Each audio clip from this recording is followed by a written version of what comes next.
जादुई 3 साबुन का जादू।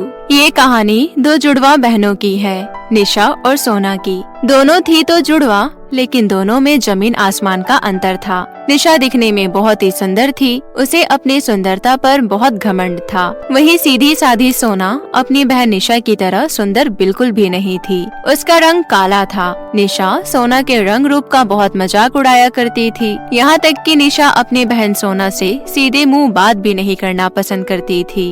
एक दिन की बात है, निशा अपनी माँ मनोरमा से बोली, माँ, आपने इसका नाम सोना क्यों रखा है? रंग तो पूरा कोयले की तरह काला है, दिखने में पूरी काली बंदरिया लगती है। देखो तो, आप भी इतनी सुंदर हो और मैं भी। फिर ये काली कलोटी हमारे घर कहाँ से आ गई? मुझे तो लगता है आप इसे किसी कचरे के डब्बे से उठा कर लाई हो।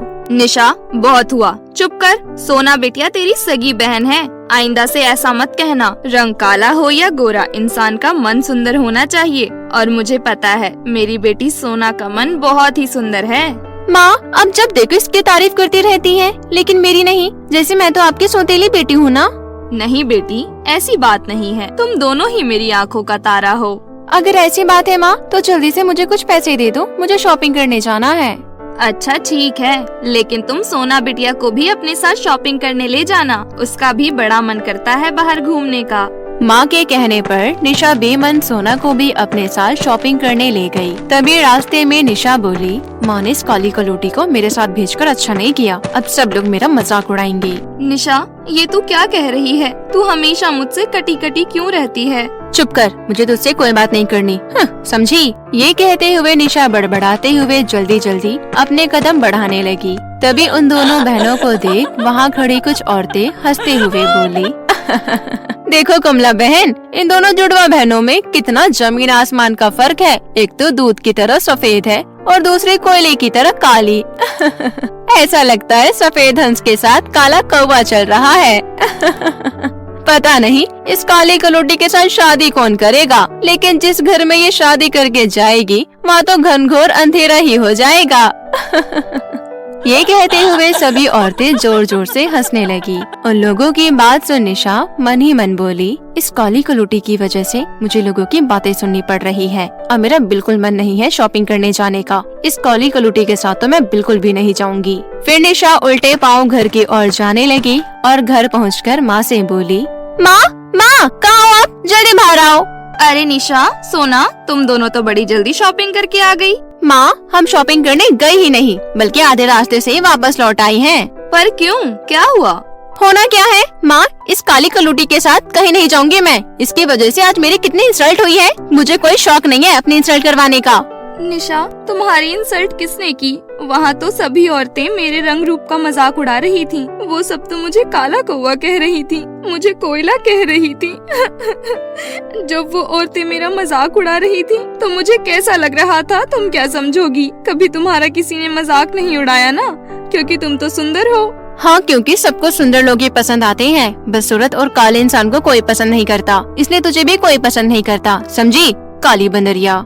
निशा, तुम गलत कह रही हो। इंसान की सुंदरता उसके चेहरे से नहीं होती, बल्कि उसके मन से होती है। अच्छा ये सब छोड़ो, मैं तो तुम्हें बातों ही बातों में ये बताना भूल ही गई। शाम को हमें विमला मौसी की बेटी रचना की शादी में जाना है, तुम दोनों तैयार रहना। माँ, आपने पहले क्यों नहीं बताया? आपको पता है मुझे तैयार होने में कितना समय लगता है। तभी सोना बोली, माँ, मैं शादी में नहीं जाऊंगी, आप दोनों चले जाना। अरे नहीं बिटिया, तुम भी हमारे साथ चलोगी, नहीं तो विमला मौसी बुरा मान जाएंगी। उन्होंने सभी को बुलाया है। चलो जल्दी से जाकर अच्छे से तैयार हो जाओ। माँ, इसे तैयार होने की क्या जरूरत है? चाहे जितना भी मेकअप या सुंदर कपड़े पहन ले, दिखेगी तो वैसी की वैसी ही काली कलोटी, मेरी तरह सुंदर तो नहीं दिखेगी। निशा, अपनी बहन के बारे में ऐसा नहीं कहते, तुझे समझा समझा कर थक गई हूँ। अब आगे से तूने सोना बिटिया के बारे में एक शब्द भी कहा तो मैं तुझे पॉकेट मनी देना बंद कर दूंगी। माँ की बात सुन निशा मुंह बनाते हुए अपने कमरे में चली गई। फिर शाम को दोनों बहनें तैयार होकर अपनी माँ मनोरमा के साथ शादी में शामिल होने चली गई। लेकिन शादी में भी मौजूद लोगों ने बेचारे सोना के रंग रूप का खूब मजाक उड़ाया। सभी लोग सोना को देखकर हंस रहे थे। सोना से ये सब बर्दाश्त नहीं हुआ और वो रोते हुए शादी का फंक्शन छोड़ बाहर चली गई और सड़क किनारे बैठकर रोने लगी। मेरा रंग काला है, मैं बदसूरत हूँ, तो इसमें मेरी क्या गलती है? मैं जैसी भी हूँ खुश रहना चाहती हूँ, लेकिन ये दुनिया वाले मुझे खुश क्यों नहीं रहने देते। यहाँ तक कि मेरी बहन भी मेरे रंग रूप का मजाक उड़ाती है। मैं काली हूँ तो क्या हुआ, मेरे अंदर भी एक दिल है, मुझे भी दर्द होता है। ये कहते हुए सोना फूट फूट कर रोने लगी कि तभी उसे एक कटीली झाड़ी में सतरंगी चिड़िया फंसी हुई नजर आई। सोना ने बड़ी ही सावधानी से सतरंगी चिड़िया को उस कटीली झाड़ी से बाहर निकाला। बाहर निकलते ही चिड़िया पंख फड़फड़ाते हुए जंगल की ओर जाने लगी। सोना ने ऐसी सतरंगी चिड़िया पहले कभी नहीं देखी थी, इसलिए वो दौड़ते हुए उस चिड़िया के पीछे पीछे चलने लगी। चलते चलते सोना को पता ही नहीं चला कि वो एक अलग ही दुनिया में पहुंच चुकी थी। वहाँ का नजारा देखकर सोना दंग रह गई और बोली, अरे वो चिड़िया कहाँ गई जिसका पीछा मैं कर रही थी। सोना ये कह ही रही थी कि तभी उसे 3 नदी नजर आई। एक नदी में सोने के साबुन बह रहे थे, दूसरी नदी में चांदी के साबुन और तीसरी नदी में साधारण साबुन बह रहे थे।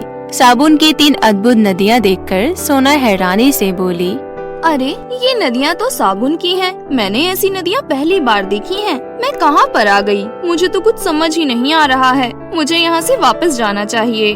तभी वहाँ एक सुंदर परी प्रकट हुई और बोली, रुक जाओ सोना, कहाँ जा रही हो? मैं वही चिड़िया हूँ जिसका पीछा करते हुए तुम यहाँ तक आई हो, और जो तुम्हें साबुन की 3 नदियाँ दिखाई दे रही है, ये जादुई नदियाँ मेरी है। सोना, तुम मुझे बहुत परेशान लग रही थी, इसलिए मैं चिड़िया का रूप लेकर तुम्हारी परीक्षा ले रही थी। क्योंकि हमारे परिलोक का नियम है, हम केवल उसी की मदद करते हैं जिसका दिल साफ और सुंदर हो, और तुम्हारा दिल तो बहुत ही सुंदर और शीशे की तरह साफ है, इसलिए मैं तुम्हारी मदद जरूर करूंगी। तुम्हें जो सामने 3 साबुन की नदियाँ दिखाई दे रही है, उनमें से अगर तुम जादुई सोने के साबुन की नदी के साबुन का इस्तेमाल अपने चेहरे पर करोगी तो तुम परियों की तरह सुंदर हो जाओगी, और यदि तुम जादुई चांदी के साबुन की नदी से चांदी का साबुन इस्तेमाल करोगी तो तुम्हारे पास कभी धन दौलत की कमी नहीं होगी, और अगर तुम तीसरी नदी का साधारण साबुन इस्तेमाल करोगी तो तुम्हें ना तो सुंदरता मिलेगी ना धन दौलत, बल्कि तुम एक ऐसी दुनिया में पहुंच जाओगी जहां पर कुष्ठ रोगी रोगियों की तुम्हें सेवा करनी पड़ेगी,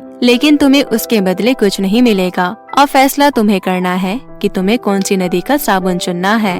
परी जी, मुझे जादुई तीसरी नदी का साबुन चाहिए ताकि मैं कुष्ठ रोग से जूझ रहे लोगों की मदद कर सकूं। मुझे धन दौलत का लालच नहीं है, मेरे पास जो भी है मैं उसी में खुश हूँ। ऐसा कहकर सोना ने तीसरी नदी के साधारण साबुन से अपना चेहरा धोया। चेहरा धोते ही सोना परियों की तरह सुंदर दिखने लगी। ये देख सोना को बहुत आश्चर्य हुआ। तभी परी बोली, सोना, तुम्हें इस तरह हैरान होने की जरूरत नहीं। तुम्हारा मन सुंदर है और तुम दिल की बहुत ही अच्छी हो, इसलिए तुम्हें परियों की तरह सुंदरता उपहार में मिली है। साथ ही मैं तुम्हें जादुई सोने और चांदी का साबुन दे रही हूँ। इसका इस्तेमाल करने से तुम्हारी सुंदरता में कभी कोई कमी नहीं आएगी। लेकिन मेरी एक बात याद रखना, इस साबुन का इस्तेमाल सिर्फ तुम ही कर सकती हो। अगर किसी और ने गलती से भी इस साबुन का इस्तेमाल किया तो वो सदा के लिए बदसूरत हो जाएगा। ये कहते हुए परी ने जादुई सोने और चांदी का साबुन दिया। परी का धन्यवाद कर सोना खुश होते हुए जादुई सोने और चांदी का साबुन लेकर घर वापस लौट आई। सोना हॉल में बैठकर ठहाके लगाते हुए कॉमेडी शो देख रही थी। कुछ देर बाद मनोरमा अपनी बेटी निशा के संग घर वापस लौट आई। तब हॉल में बैठी सोना को मनोरमा और निशा पहचान नहीं पाए और बोले, तुम कौन हो और हमारे घर में क्या कर रही हो, और मेरी बेटी सोना कहाँ है? माँ, मैं ही हूँ तुम्हारी सोना। आपने मुझे पहचाना नहीं? क्या तुम मेरी बेटी सोना हो? पर तुम्हारा रंग रूप कैसे बदल गया बेटी? तुम तो बहुत ही सुंदर लग रही हो, एकदम परी की तरह। सोना ने जादुई सोने और चांदी का साबुन दिखाते हुए बड़ी ही खुशी खुशी अपनी माँ को सारी बात बताई। सारी सच्चाई जानकर मनोरमा खुश होते हुए परी का धन्यवाद करने लगी। वहीं पास खड़ी निशा जलकर राख हो गई। काली बंदरिया मुझसे ज्यादा सुंदर नहीं हो सकती। मैं आज ही जादुई सोने और चांदी के साबुन का इस्तेमाल करूंगी और इससे भी ज्यादा सुंदर बन जाऊंगी। ऐसा सोचकर निशा सोना के सो जाने के बाद जादुई सोने और चांदी का साबुन चुराकर उसका इस्तेमाल अपने चेहरे पर किया। लेकिन जादुई साबुन से मुंह धोते ही निशा का चेहरा काला हो गया। अपना बदसूरत चेहरा देख निशा रोते हुए सोना के कमरे में गई और बोली, सोना देखो, जादुई साबुन ने मेरा चेहरा खराब कर दिया। मैं बदसूरत हो गई, प्लीज मुझे जल्दी से ठीक कर दो। तुम्हें जादुई साबुन इस्तेमाल करने की क्या जरूरत थी? तुम तो पहले से ही इतनी सुंदर हो। इसका इस्तेमाल करने से पहले मुझसे पूछ तो लिया होता। खैर छोड़ो इस बात को, तुम परेशान मत हो। अब तुम्हें परी ही ठीक कर सकती है। ऐसा कहकर सोना मन ही मन परी को याद करने लगी। पलक झपकते ही परी वहाँ प्रकट हो गई। सोना, तुमने मुझे याद किया, बताओ क्या परेशानी है? परी, दरअसल मेरी बहन निशा ने जादुई साबुन का इस्तेमाल अपने चेहरे पर किया है, जिस वजह से ये बदसूरत हो गई। प्लीज इसे पहले जैसा कर दो। मैं तुम्हारी बहन को पहले जैसा तो कर दूंगी, लेकिन तुम्हारा रंग पहले जैसा हो जाएगा। साथ ही जादुई सोने चांदी का साबुन मैं वापस ले जाऊंगी। कोई बात नहीं परी, माँ ने मुझे हमेशा सिखाया है कि इंसान का चेहरा नहीं बल्कि दिल सुंदर होना चाहिए। आप बस मेरी बहन की सुंदरता लौटा दीजिए। सोना, तुम बहुत अच्छी लड़की हो। तुम अपने बारे में ना सोचकर अपनी बहन के बारे में सोच रही हो। तुम जैसी लड़की मैंने आज तक नहीं देखी, इतनी नेक दिल। ये कहते हुए परी ने अपनी जादुई शक्ति से निशा को पहले जैसा सुंदर बना दिया। वहीं सोना का रंग पहले जैसा काला हो गया। फिर परी जादुई सोने और चांदी का साबुन लेकर वहाँ से अदृश्य हो गई। अपनी सुंदरता वापस पाकर निशा फूली न समाई। फिर वो माफी मांगते हुए सोना से बोली, सोना मेरी बहन, मुझे माफ कर दो। मुझसे बहुत बड़ी भूल हो गई। मुझे अपनी गलती का एहसास है। आज तुमने मेरे लिए इतना बड़ा बलिदान दिया। मैंने तेरे साथ हमेशा बुरा व्यवहार किया, हर वक्त काले रंग के लिए ताने मारे। मुझे माफ कर दो। अरे मेरी प्यारी बहन, पुरानी बातों को भूल जा। अब मैं इस काले रंग में ही खुश हूँ, क्योंकि मुझे मेरी प्यारी बहन जो मिल गई है।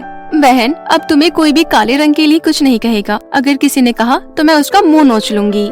दोनों को एक साथ इस तरह आते देख उनकी माँ मनोरमा बहुत खुश हुई। लेकिन निशा का रंग फिर से काला देख मनोरमा को कुछ समझ नहीं आया। तब निशा ने उन्हें सारी बात बताई, जिसे सारी बात जानकर मनोरमा ने निशा को गले से लगा लिया। फिर उस दिन के बाद से दोनों बहनें मिलजुल कर बड़े प्यार से रहने लगी।